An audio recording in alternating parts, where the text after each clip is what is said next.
They released 35 of the wildest, rarest cats in all of Britain into the deep woods of Scotland. And what happened 2 years later left even the scientists speechless.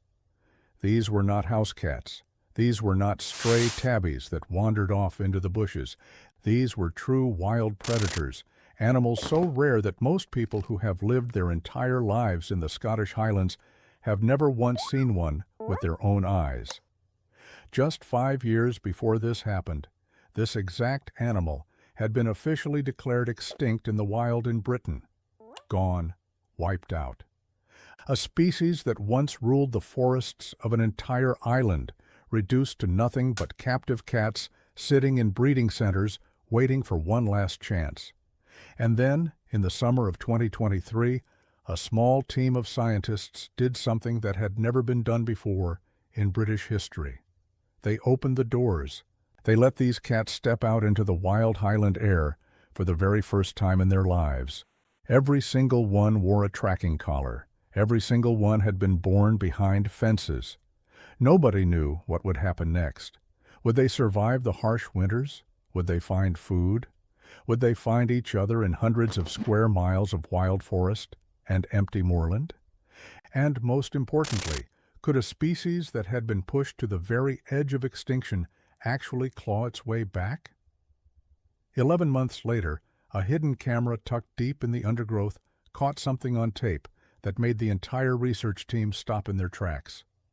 What that camera recorded shocked everyone involved in the project, and it changed everything about what scientists thought was possible for this species.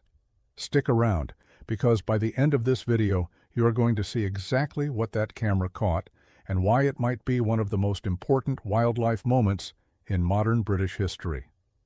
Before we get to that unbelievable footage, do me a quick favor. Hit that like button and subscribe to the channel. Stories like this take an enormous amount of research and time to put together properly, and your support is what keeps this channel able to keep telling them. Now, let's get into the story. To understand why this moment mattered so much, you first need to understand exactly what kind of animal we are talking about. This is not a stray cat. It is not a house cat that ran away and grew a bit wild. It is a completely separate kind of animal, one that has lived in Britain for thousands and thousands of years. Scientists call it the Scottish wildcat, but the people who live near it in the Highlands gave it a much better name. They call it the Highland tiger. And once you learn more about this animal, you will understand exactly why. A big male Scottish wildcat can weigh up to 8 kilograms, which makes it noticeably bigger and much more powerfully built than any house cat you have ever petted. It has a thick tail with bold rings running down it, and the very tip of that tail is solid black. That black tip is one of the easiest ways experts use to tell a true wildcat apart from a cat that is part wild and part house cat, which scientists call a hybrid. This animal is a stalking hunter. It creeps low through the grass, moving in near silence, waiting for the perfect moment to strike. It lives alone, hunts alone, and stays so hidden that people who have spent their whole lives walking through the Highlands have gone their entire lives without ever spotting one. That is how good this animal is at staying hidden. And here is something that might surprise you. This cat did not always live only in the Highlands of Scotland. Long ago it roamed across the whole of mainland Britain. It lived in the forests of England. It lived in the woods of Wales. It lived along the borders and across the lowlands of Scotland. It also lived deep in the old pine forests of northern Scotland called the Caledonian pinewoods, which were once some of the wildest and thickest forests in the entire country. This cat's whole body is built perfectly for that kind of wild forest life. It has long legs for moving through thick undergrowth. It has a heavy coat to survive freezing winters. And its fur pattern blends in almost perfectly with bracken, heather, and the dappled light on a forest floor. As a top hunter of small animals, this wildcat played an important role in nature. It kept the populations of voles, mice, rabbits, and ground-nesting birds in balance. When you remove an animal like this from an ecosystem, everything around it starts to shift too. So a natural question comes up. How does an animal that once ruled over an entire island end up disappearing so completely that scientists eventually declared it extinct in the wild? The sad answer is that it did not happen all at once. It happened slowly, in 3 separate waves, and each wave made things worse than the one before it. The first wave was simple and brutal. People hunted this animal because they saw it as a pet. Starting in the medieval period and growing much worse through the 1600s, 1700s, and 1800s, wildcats were treated as vermin. Gamekeepers and landowners across the country set traps for them. They shot them on sight. Money was even paid as a reward for killing them, and traps for wildcats were set up across thousands of different estates all over the country. By the late 1800s, the wildcat had been completely wiped out from England, from Wales, and from the lowlands of Scotland. There was only one small group of them left, clinging on in the remote mountains and forests of the Scottish Highlands. That tiny population was all that remained of an animal that had once lived across the entire country. The second wave came from habitat loss. The old pine forests that this cat depended on for shelter and hunting were cut down again and again over the years, until only a tiny fraction of the original forest remained standing. The wildcats that survived the hunting were forced into smaller and smaller patches of woodland. These patches were cut off from each other, which meant the cats living in one patch of forest could not easily reach the cats living in another patch. This mattered a lot, because healthy animal populations need to mix and breed with many different individuals to stay strong and genetically healthy. Without that mixing, populations become weaker over time. Then came the third wave, and this one was the quietest, but it turned out to be the most dangerous of all. As feral domestic cats, meaning house cats that had gone wild and were living on their own, spread out across the Scottish countryside during the 20th century, they began to breed with the last remaining wildcats. And here is the truly cruel twist in this story. The kittens born from a wildcat and a domestic cat breeding together were completely healthy. They were able to have their own kittens later on too. And to someone without expert training, these hybrid cats looked almost exactly like a real wildcat. There was no sudden dramatic collapse this time.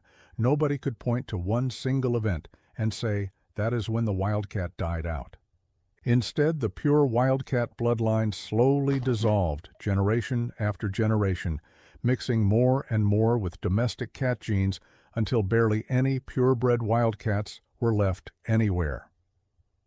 Scientists sometimes call this extinction by blending, because the species was not killed off directly. It was slowly erased by mixing until its pure form simply stopped existing in nature. By the year 2018, after a huge scientific review of the situation, researchers reached a heartbreaking conclusion. The Scottish wildcat was officially declared functionally extinct in the wild. That means there were no longer enough pure, genetically healthy wildcats left breeding in nature to keep the species going on its own.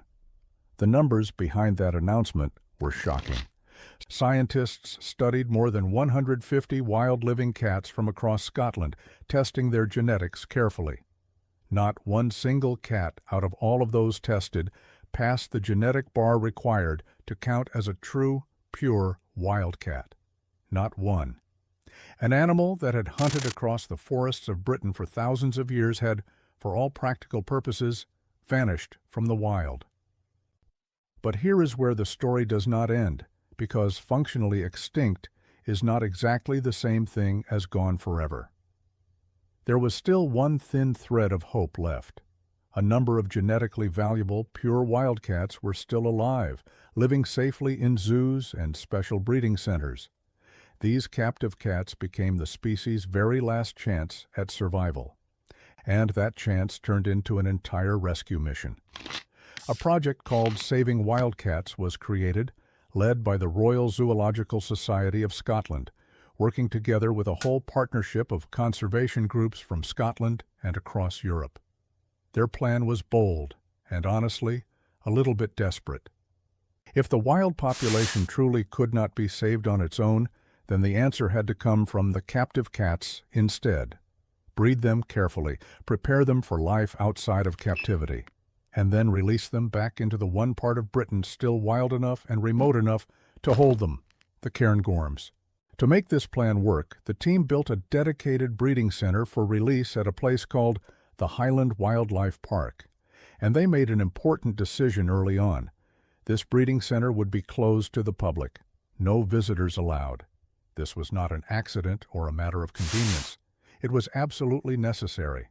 The cats being raised inside could never be allowed to get comfortable around humans, could never learn to connect people with food, comfort, or safety, because for every single one of these cats, humans would eventually become the single biggest danger they would face once they were released into the wild. The very first breeding season at the center produced 22 kittens. The next breeding season added 13 more.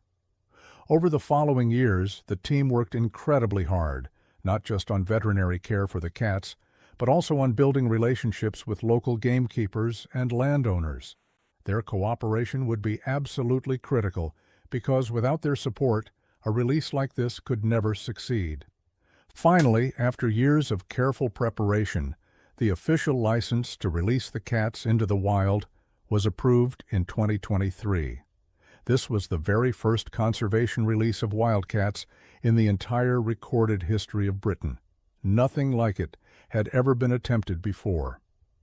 Over the course of that summer, 19 cats were carefully fitted with GPS tracking collars and released in small groups across a massive area of Highland habitat, covering roughly 600 square kilometers of forest and open moorland.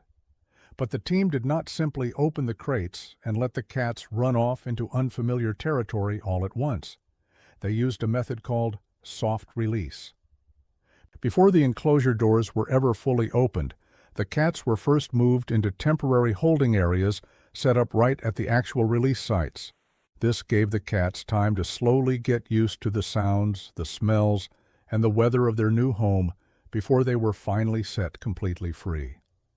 Research from other similar wildlife projects had already shown that this soft release method dramatically lowers the death rate during those first extremely dangerous weeks after release. And when your entire remaining population of a species is this small, every single individual animal truly counts. Losing even one is a real blow to the whole project. Once the cats were out, the real work of the project truly began. The field team tracked every single cat's movements every single day. The GPS collars started sending back information about wildcat life that had genuinely never been recorded by scientists before, not like this. How far did these cats travel in a day? What kind of ground did they prefer? How did they move through thick forest compared to open moorland? Most of the released cats stayed fairly close to the spot where they had first been let go. But a few of them were bold. They struck out and explored territory far beyond their release point. And through all of this, the dangers facing these cats were very real and never stopped. Harsh Highland winters, scarce prey during the coldest months, roads and cars, and always, lurking in the background, the exact same threat that had caused the species to collapse in the first place, feral cats, and the risk of hybrid breeding all over again. To fight against that threat, the project ran what is called a trap, neuter, vaccinate, and return program. This meant catching feral cats living in the release area, having them neutered so they could not breed, vaccinating them against disease, and then releasing them again, all in an effort to bring down the number of feral cats in the region and lower the risk of hybrid breeding with the newly released wildcats. On top of that, gamekeepers working across more than a dozen different estates partnered directly with the project team to help monitor and protect the wildcats' territory. By the spring of 2024, the overall picture looked cautiously hopeful. Most of the cats that had been released the previous summer were still being successfully tracked by their collars. There had been some losses along the way, which the team had expected and prepared for. One female wildcat died a few weeks after her release from an infection that was unrelated to the release process itself.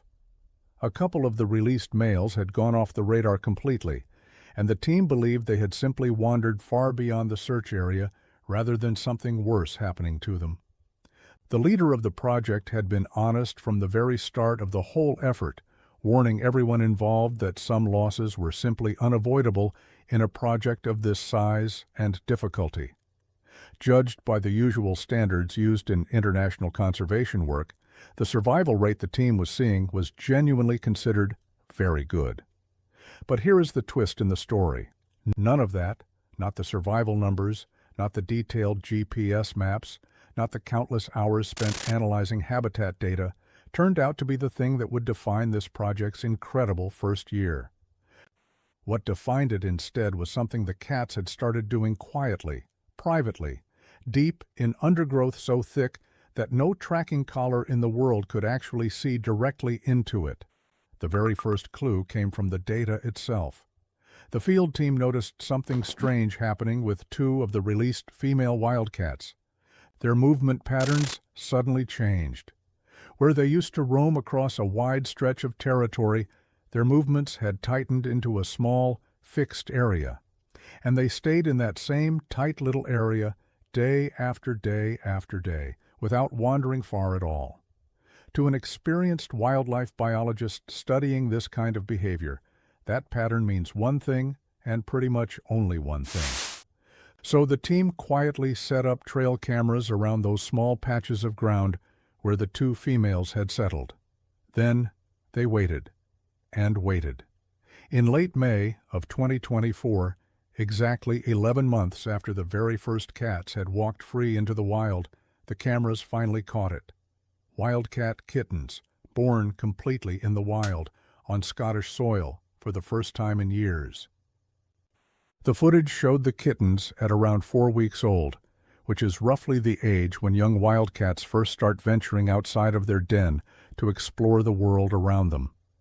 At least two of the released females had successfully given birth in the wild and had raised their kittens all the way to that very first moment of emerging from the den.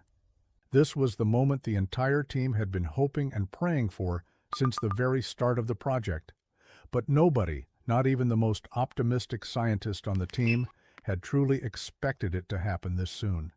Many had guessed this kind of success might come in year 2 of the project. Others thought it might take until year 3 before wild kittens were ever seen.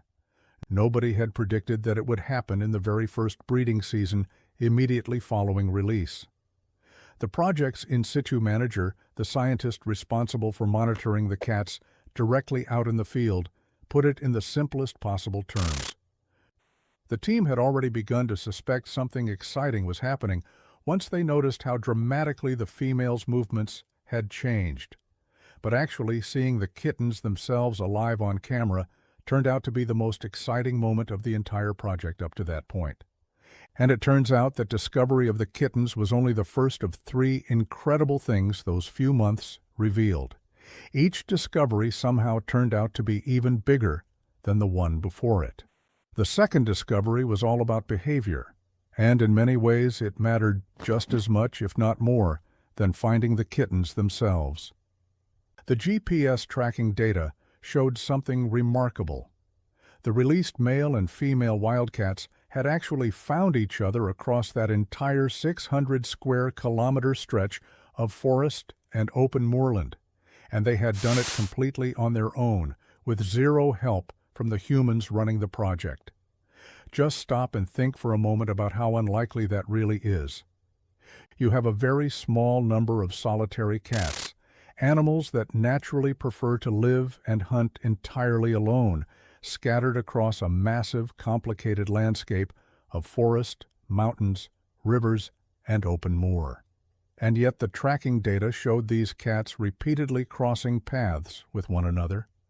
Males and females were meeting up specifically during the breeding season in order to mate. This was not simply a group of individual cats who happened to be surviving separately in the same general region. This was a group of animals actively navigating a wild landscape, finding one another on purpose, and behaving exactly like a real functioning wild population would behave in nature. That is an enormous difference, and it told the scientists something incredibly important. These cats were not just surviving, they were beginning to actually live and behave like wild animals again.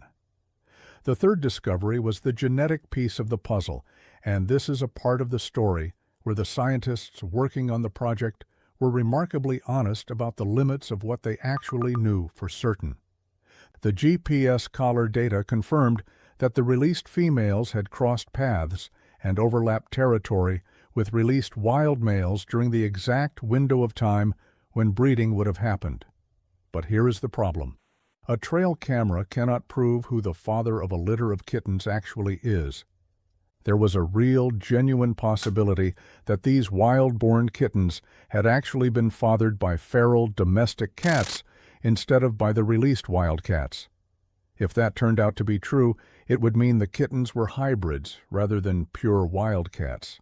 The team knew they would have to wait patiently until the kittens were old enough to be safely handled, so a small genetic sample could be taken. Only then would they know the full truth for certain. But here is the part of this story that I find genuinely striking. No matter which way that genetic test eventually came back, the news was good either way.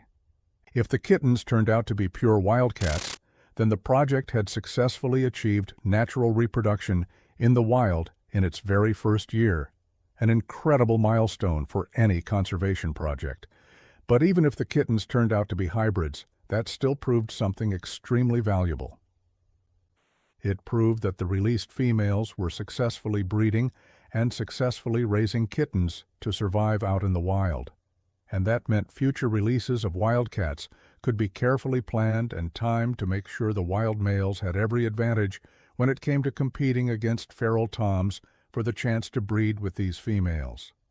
In other words, both possible outcomes of that genetic test pointed the project forward in a positive direction. Neither one meant failure. Nobody had expected any of this to happen so quickly, and yet the momentum from that first incredible year did not slow down. More cats were released into the Cairngorms in the seasons that followed. More kittens were born safely back at the breeding center. And the total number of wildcats that had been returned to the Cairngorms climbed past 40 individual cats across 3 separate breeding seasons. Multiple litters of wild-born kittens have now been confirmed across both 2024 and 2025, meaning that first successful litter was not simply a lucky, one-time fluke. It was the beginning of a genuine pattern. The positive effects of this project have not stayed limited to just the wildcats themselves either. The local economy around the Cairngorms has felt real benefits too, with millions of pounds flowing into the surrounding communities as a direct result of the increased interest and activity connected to this incredible conservation project. But even with all of these impressive numbers and all of this encouraging data, the single moment that everyone connected to this project keeps returning to again and again is still that one short video clip captured in late May of 2024. A tiny kitten, only about 4 weeks old, stepping out of its den into the fresh Highland air for the very first time in its short life. This kitten had been born to a mother who herself had been born inside a breeding enclosure and who had only been released into the wild 11 months earlier. That small kitten represents the very first link in an enormously important chain, a chain that this entire species desperately needs in order to rebuild itself from the brink of total extinction. And there is one more detail buried inside this story that I find genuinely moving, something that goes beyond just the science and the statistics. In the Scottish Gaelic language, the wildcat has its own traditional name, a name that actually managed to outlive the animal itself in the wild. For more than an entire generation, that word continued to exist and be spoken in the Gaelic language, even though there was no true wild population of the animal left anywhere for that word to actually describe. The glens and forests of Scotland still carried the name of a creature that, according to the strict scientific definition, no longer truly existed out there in the wild anymore. In 2018, that sad reality became completely official when scientists declared the species functionally extinct in the wild. At that moment, the old Gaelic word had essentially become nothing more than a memory, a name without a living animal attached to it anymore. And then, in May of 2024, captured on a single trail camera hidden deep in the Cairngorms, that word became a living, breathing thing again. Now, it is important to be careful here and not overstate what this moment truly means, because the scientists working directly on this project are extremely careful about exactly that themselves. The Highland tiger has not been saved, not yet, not even close, honestly. Every single threat that originally caused this species to collapse in the first place is still out there today, just as dangerous as ever. Hybridization with feral cats is still a constant risk. The forest habitat this species depends on is still fragmented and limited. Roads and vehicles still pose a real danger to any cat that has to cross them. Brutal Highland winters still claim the lives of vulnerable animals every single year. This moment, as incredible as it truly is, represents a beginning, not a final victory. But it is a real, genuine beginning, and that matters enormously. Because for the very first time in modern conservation history, there are now wildcats living wild in the Scottish Highlands who are not simply the very last surviving members of a dying species, clinging on with nothing ahead of them but eventual extinction. Instead, these new kittens represent something completely different. They are the first of something new, the first wild-born generation of a comeback that almost nobody thought was still possible just a few short years ago. Think about everything this species has survived just to reach this single moment. Centuries of being hunted down as vermin across the entire country, the near total destruction of the ancient pine forests it depended on for survival. And then finally the quiet, slow-motion disaster of hybridization, which nearly erased its pure genetic identity completely and permanently from existence. Through every single one of those waves of destruction, this animal came desperately close to disappearing forever, not with some dramatic final event, but through a slow, quiet fade into nothing. And yet, here we are, watching a 4-week-old kitten step outside of a den in the Cairngorms, born completely free, born wild, the direct descendant of cats that spent their entire early lives inside protective enclosures specifically built to give this species one last chance at survival. If this story moved you even a fraction as much as it moved me while researching it, let me know down in the comments below.